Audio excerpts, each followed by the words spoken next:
Yang kedua kita ada daun bawang.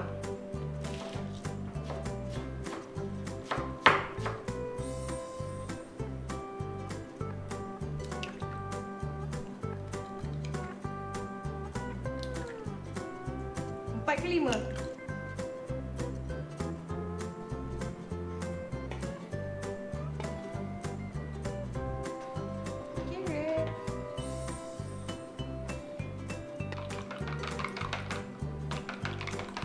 Hari ni Cik Ain nak buat Tamagoyaki. So Cik Ain ada Tamagoyaki pan dekat sini. Boleh cari dekat kedai-kedai apa panggil kitchenware ataupun boleh dekat DIY pun ada jual. Okey. So kita akan guna ni. Tunggu sikit dulu minyak. Ambil tisu lap.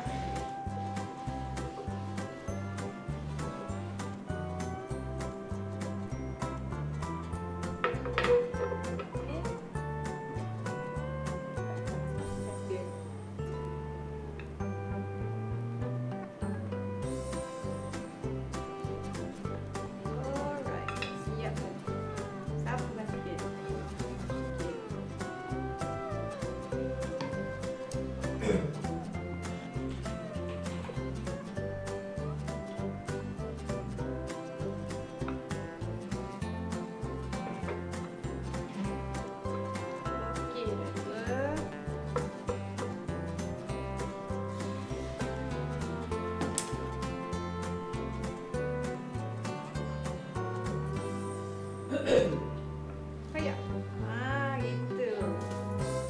Lagi. Oops. Kat sikit.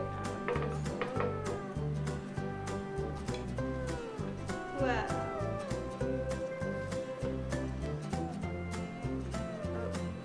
Okey, dah siap. Okey, dah siap dah Tamagoyaki Cik Ain. Ada mungkin dalam berapa layer Cik Ain buat tadi? 6 macam tu kot, lebih kurang. So sekarang ni kita nak potong, kita nak tengok dalam dia macam mana, okey? Tada, tengok dalam dia.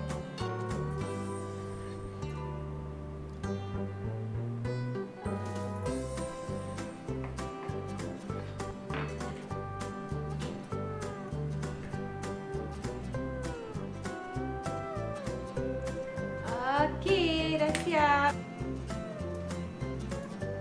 Jangan lupa cuba tau. Bye-bye. Korang dah dapatkan belum buku seminit resepi? Kalau belum, dapatkan di seminitresepi.my, okey? So, macam mana resepi tadi?